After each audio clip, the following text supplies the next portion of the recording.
Yn hiacwn sa hasinia y cwrachwch siacwn Slàinte Inntinn. Bi a chwlydynnu y ffarwch yn iasol fa am ga am agos hasin cers gydor, ach siafef doin a di ialwyd yr sŵnd o hwgal nŵad a hafemydd.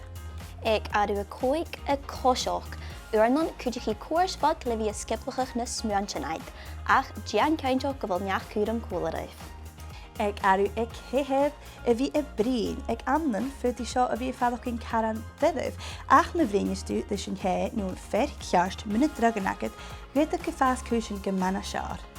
Ag arw y tri y fi corw tein, Uarnon hasyn didoch ffeimoch ag bog yn ffos nhw ryddigan y fodus tolwch ysgain, mae'r pys chocolate nhw ffilm y chwrt ysgain. Hau, cast gyda Emily. Ag arw ei ga, ha fi ysgrifig. Mae sgrifus dwi'n ysmwant yn drogol aid sias ha chans awn gyffas yn cwysyn gyma na salyre na dy llawn. Agus mi ialach ag arw y hyn ha gian miorwchach nhw meditation, gyda yn cwydych sio mae ha yma gynnwrs mi chael sy'n bi, agus fiach rydw i mwchol danal son y smiantianaid y hiolach. Sy'n agwyd mae ha Còig Criomagan doin a dy ialwyd as y ffyd siwsio y Slàinte Inntinn hyn chydwchwch ec yn thai.